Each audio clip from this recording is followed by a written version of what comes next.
Perang Dunia Ketiga, apakah akan terjadi? Rusia, Ukraina, perang mengerikan.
Channel ini, channel Ilham Combo, di mana channel ini akan membahas tentang bisnis, travel, food, and investasi around the world. Oke, jadi berhubungan dengan kali ini kita sudah tahu semuanya Rusia sedang invasi ke Ukraina, dan apa sih alasannya, ya kan? Lebih tepatnya kenapa gitu, ya kan? Rusia bisa invasi Ukraina yang notabene berdekatan, masih saudara, satu suku, satu ras gitu kan.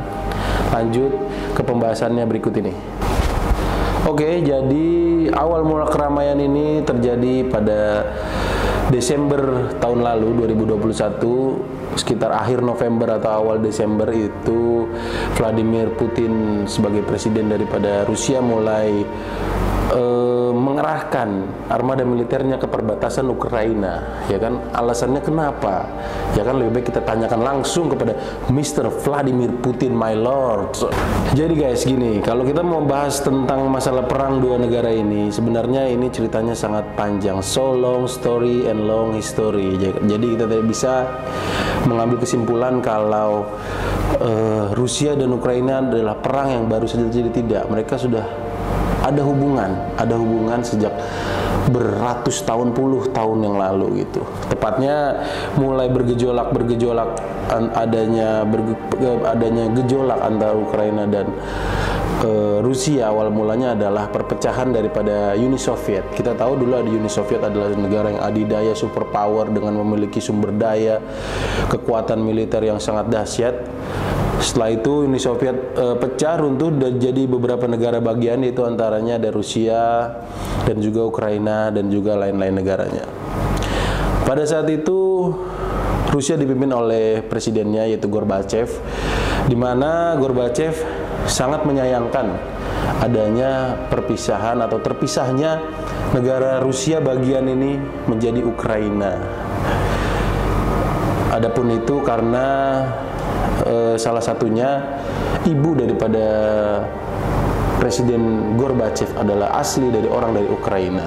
Jadi Gorbachev dan ibunya itu tentu merasakan dampak yang sangat secara emosional. Jadi kampung halamannya sendiri itu terpisah daripada bagian dari Rusia. Terbentuknya Rusia pun, Uni Soviet itu berawal daripada Ukraina.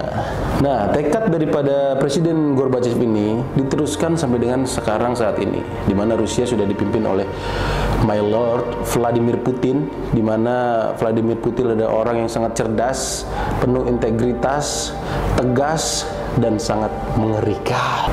Vladimir Putin selalu menarasikan bahwa Ukraina dan Rusia adalah satu ras, satu bangsa.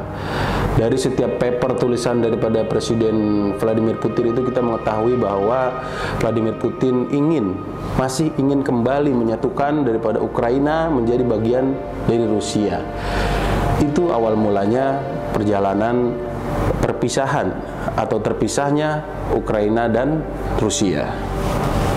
Namun, Ukraina yang sudah menjadi negara bagian daripada terpisahnya dari Rusia menjadi negara yang berdaulat, Ukraina ingin mendaulatkan negaranya mereka, ingin bisa hidup rakyatnya itu tanpa pengaruh daripada Rusia.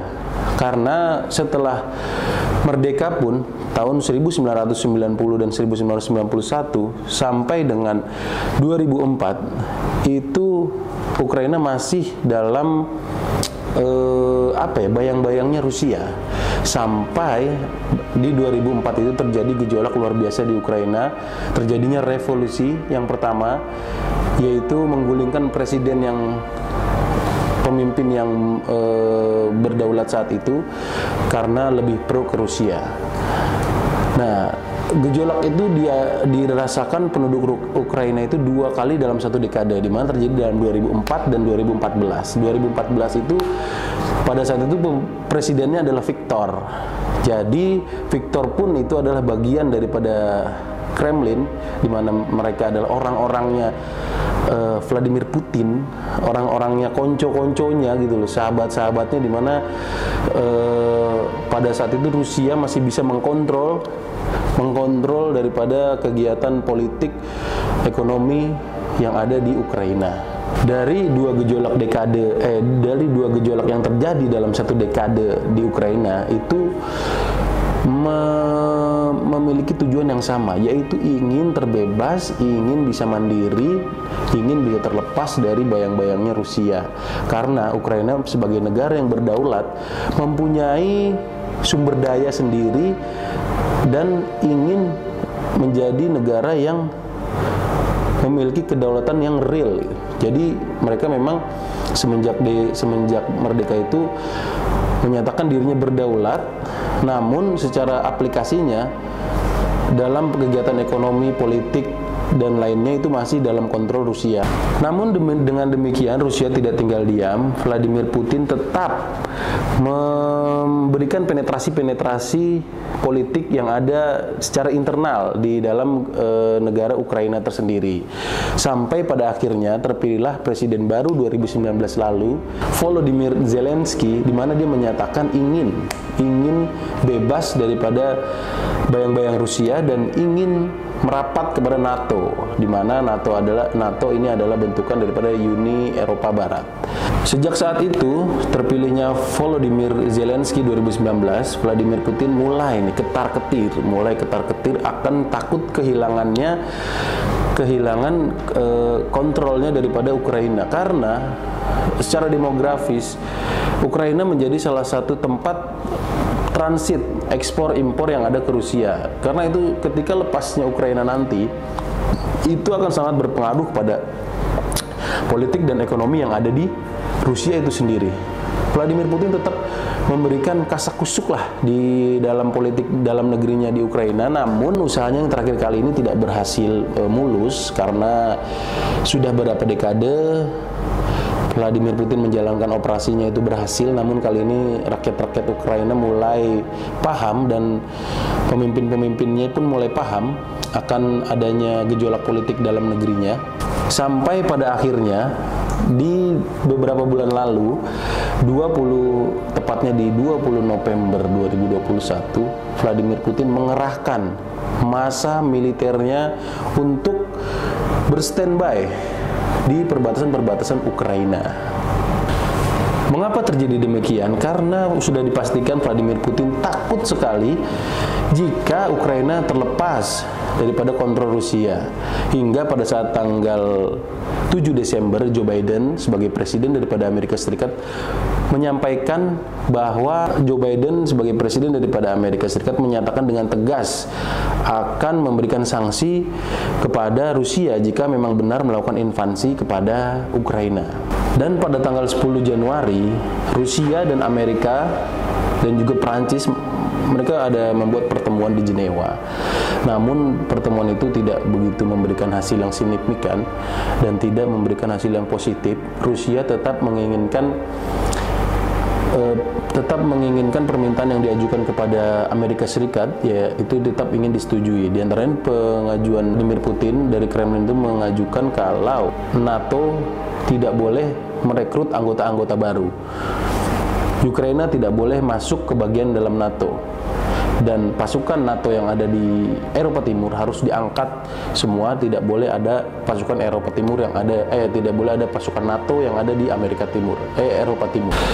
Namun hal tersebut tidak diindahkan oleh NATO. Pada tanggal 22 Januari, NATO menempatkan pasukannya standby siap perang, ready di Eropa Timur untuk berjaga-jaga apabila Rusia benar menginvasi Ukraina. Dan pada tanggal 26 Januari 2022, Amerika, Washington DC memberikan pernyataan bahwa akan ada kebijakan pintu terbuka oleh NATO untuk keinginan-keinginan yang diajukan oleh pada Vladimir Putin. Jadi Amerika masih menginginkan adanya penyelesaian secara diplomasi, tidak dengan melalui peperangan. Satu hari kemudian setelah itu, pada tanggal 27 Januari, Joe Biden sebagai Presiden Amerika Serikat menginformasikan bahwa ada kemungkinan di bulan Februari akan ada invasi daripada Rusia ke Ukraina.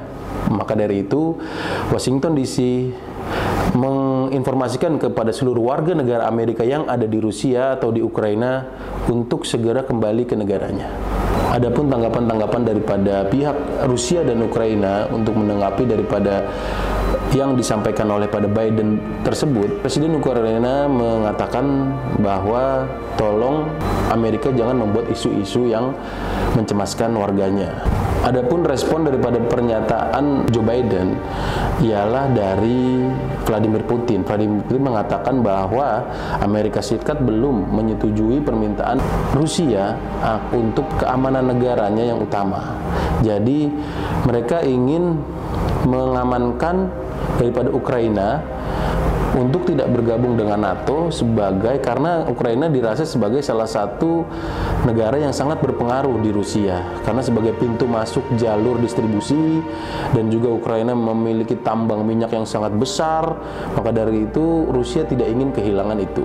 Tepat pada tanggal 1 Februari setelahnya, Vladimir Putin mengadakan konferensi pers di mana dia mengatakan bahwa Rusia tidak akan menginvasi Ukraina. Dan setelah itu pada tanggal 12 Februari, Joe Biden dan Vladimir Putin melakukan konferensi online, meeting online.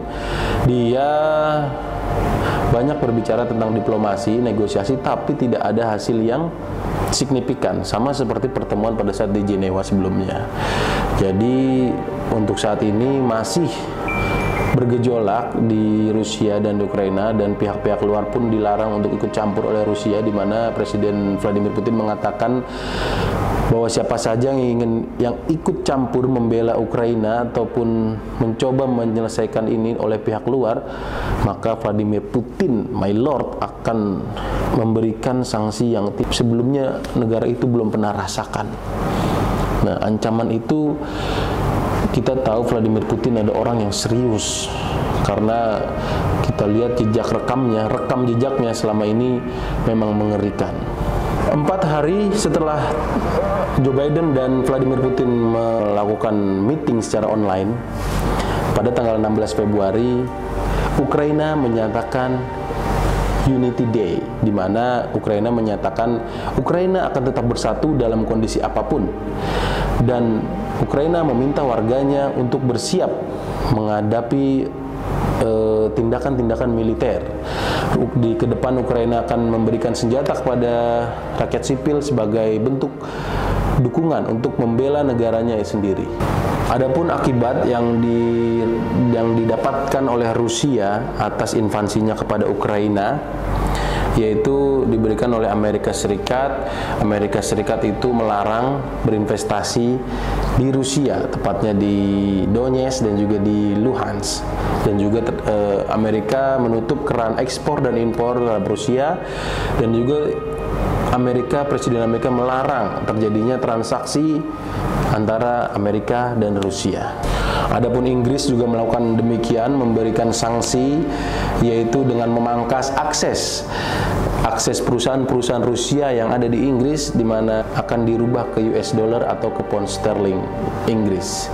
Dan juga Uni Eropa sebagai bagian perwakilan daripada Eropa Barat membatasi akses Rusia untuk berinvestasi di pasar modal yang ada di Uni Eropa.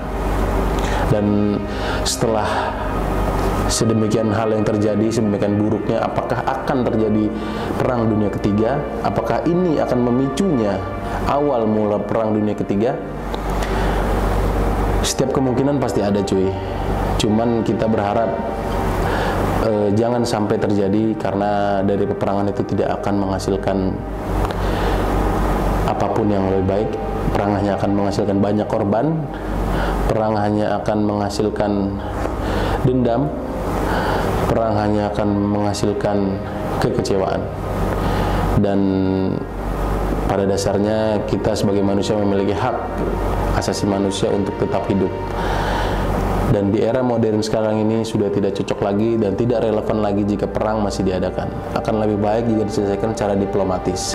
Lantas apa yang kita lakukan sebagai warga negara Indonesia menyikapi daripada terjadinya perang antara Rusia dan Ukraina ini?